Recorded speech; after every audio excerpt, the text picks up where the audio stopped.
जंगल से निकलते हुए एक शिष्य ने अपने गुरुजी से प्रश्न किया कि गुरुजी, ऐसा क्यों होता है कि किसी के पास कुछ नहीं होते हुए भी वो आनंद में रहते हैं और किसी के पास सब कुछ होते हुए भी वो आनंद में नहीं होते, उदासी बनी रहती है, उनके चेहरे पर वो साफ दिखाई देता है। गुरु ने एक मुरझाए हुए फूल की तरफ इशारा करते हुए कहा कि भंते, ये सोचने और समझने की बात होती है।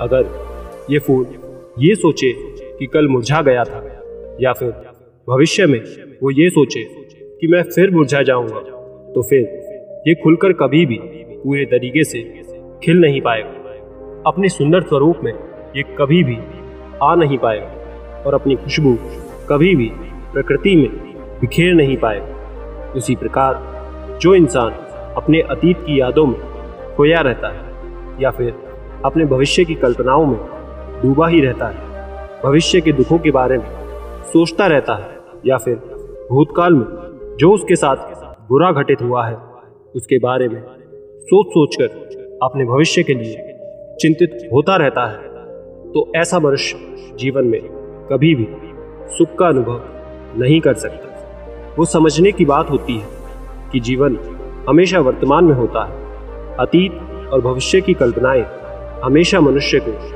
मृत्यु की तरफ लेकर जाती है। इसलिए इस प्रकार ये जरूरी हो जाता है कि जिस प्रकार हम अपने शरीर की देखभाल करते हैं, उसे बीमारियों से दूर रखने के लिए उसके अंदर की गंदगी को साफ करते रहते हैं, उसी प्रकार हमें समय समय पर अपने मन और मस्तिष्क की भी गंदगी को साफ करते रहना चाहिए, उसकी धुलाई करते रहना चाहिए।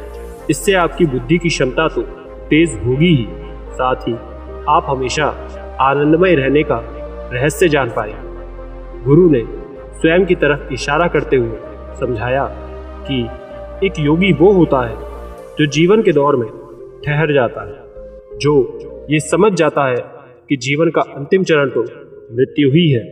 इसलिए वो जीवन में सुख सुविधाएं हासिल करने के बजाय खुद के मन और मस्तिष्क को एक नए आनंद की तरफ ले जाने का प्रयास करना शुरू कर देता है। शिष्य ने पुनः प्रश्न किया कि गुरुदेव, क्या एक ग्रस्त जीवन जीने वाला मनुष्य उस आनंद की प्राप्ति नहीं कर सकता, और यदि कर सकता है तो उसे किस प्रकार शुरुआत करनी चाहिए? इस पर गुरुजी ने उत्तेजित होकर उत्तर दिया, बिल्कुल हो सकता है।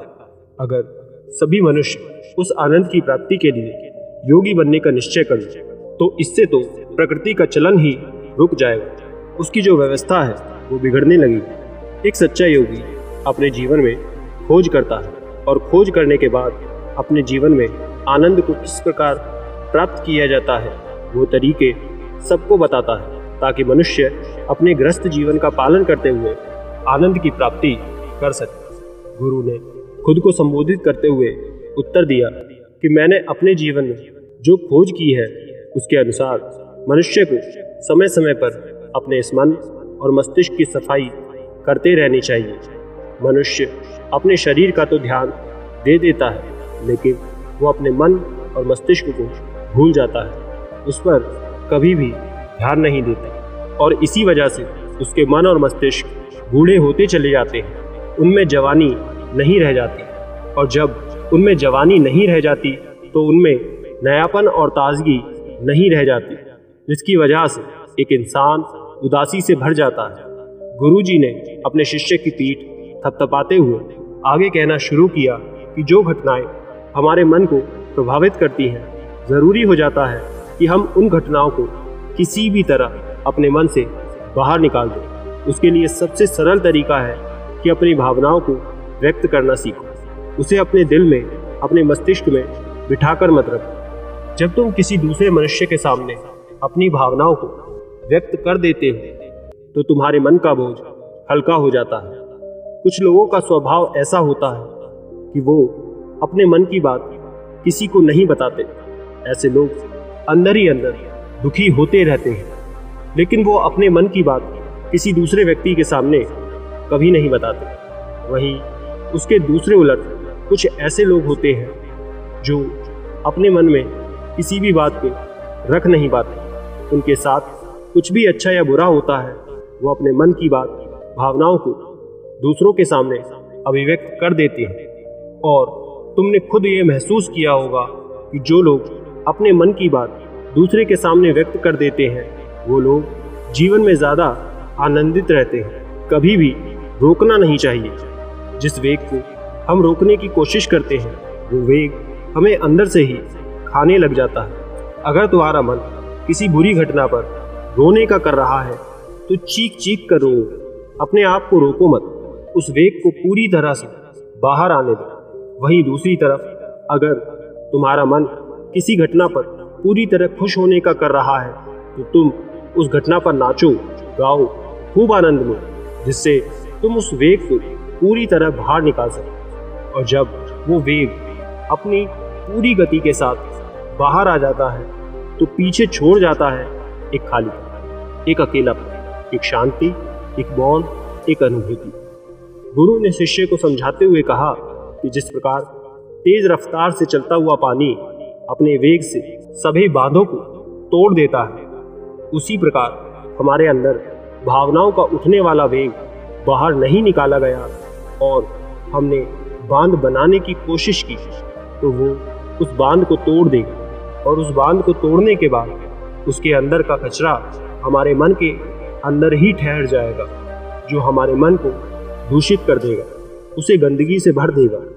अक्सर मनुष्य अपने मन में किसी घटना को इसलिए दबाकर रखता है क्योंकि वो सोचता है कि अगर सामने वाले को मेरी इस घटना के बारे में पता चल गया तो ना जाने वो मेरे बारे में क्या ही सोचेगा। इसी विचार की वजह से वो अंदर ही अंदर खुद दुखी होता रहता है, लेकिन सामने वाले से अपने मन की बात नहीं कहता। लेकिन यदि एक बार हिम्मत कर सकता है, शुरुआत कर सकता है, तो उसका पूरा जीवन परिवर्तित हो सकता है। एक बार अगर उसके दिमाग की आदत बन गई, तो वो जीवन भर अपनी भावनाओं को दूसरों के सामने व्यक्त करने से हिचकिचाएगा नहीं।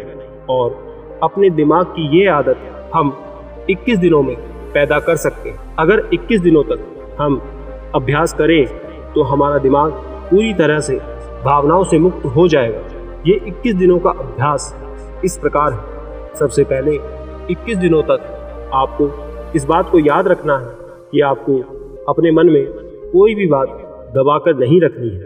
अगर हम किसी मनुष्य के बारे में अच्छा सोचते हैं तो उसे व्यक्त करें, अगर बुरा सोचते हैं तो उसे भी व्यक्त करें। परिणाम भूल जाए कि परिणाम क्या होगा। सिर्फ अपने दिमाग की धुलाई करने पर विश्वास रखें। इससे आपके अंदर एक अद्भुत साहस पैदा होगा। जब आप किसी मनुष्य के बारे में वो सब बता पाएंगे जो आप उसके बारे में सोचते हैं, तो आप खुद सोचें कि आपके ऊपर आपका खुद का विश्वास कितना बढ़ जाएगा। आपके मन के सारे डर खत्म हो जाएंगे। हो सकता है वहाँ पर आपको कुछ चुनौतियों का सामना करना पड़े, लेकिन जहाँ पर चुनौती नहीं होती वहाँ कुछ अभ्यास भी नहीं होता। अभ्यास हमेशा चुनौतियों से भरा होना चाहिए। इससे आप सत्य वचन बोलने का अभ्यास भी कर पाएंगे। अक्सर हम दूसरों को प्रभावित करने के लिए वो सब बोलते हैं जो उन्हें अच्छा लगता है, लेकिन वो सब नहीं बोलते जो हम उनके बारे में सोचते हैं, जो उनके प्रति हमारा सचमुच में विचार होता है।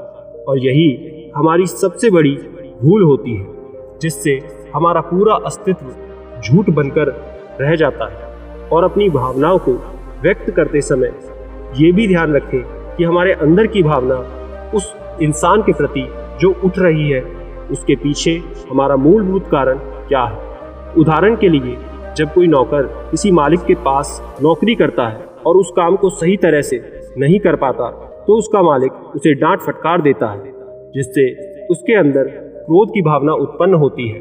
लेकिन समझने की बात यह है कि मालिक तो आपको कहेगा ही, डांटेगा ही, अगर आप अच्छे से अपने काम को नहीं करोगे तो।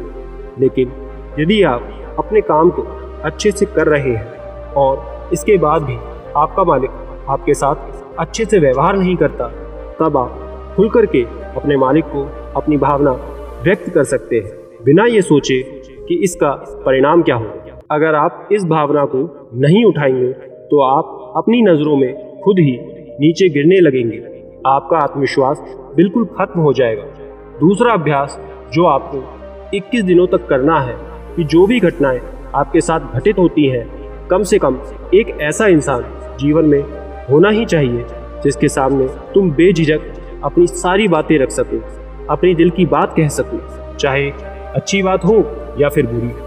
उन सभी बातों को तुम बिना कुछ सोचे समझे कि वो तुम्हारे बारे में क्या सोचेगा, तुम उस इंसान को अपनी सारी बातें बता सको और वो इंसान तुम्हारी सारी बातों को सुनने के बाद तुम्हारे लिए कोई छवि पैदा ना करे। ऐसे इंसान को अपने जीवन में ज़रूर खोजो और उनके सामने अपनी सारी भावनाओं को व्यक्त करने की कोशिश करो। दिन में जो कुछ भी घटित होता है, अच्छा होता है, बुरा होता है, किसी के प्रति आकर्षण पैदा होता है, तो इन सब को उससे एक दोस्त की तरह बताने का प्रयास करो। इससे तुम्हें ये पता चल पाएगा कि तुम्हारा मन घटनाओं के प्रति किस तरह की भावनाओं को पैदा करता है। तुम अपने मन को समझने में सक्षम हो पाओ।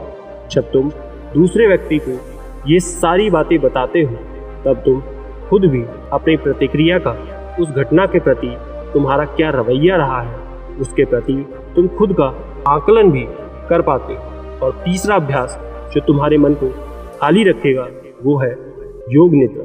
इस तरह गुरु शिष्य अपनी बात को खत्म कर आश्रम की ओर आगे बढ़ जाते हैं। दोस्तों, आपने क्या सीखा इस कहानी से कमेंट करके बताएं। कोई और सवाल हो वो भी लिखें और ऐसी ही कहानियाँ रोज पाने के लिए चैनल को सब्सक्राइब करके बेल आइकन दबाना ना भूलें। धन्यवाद।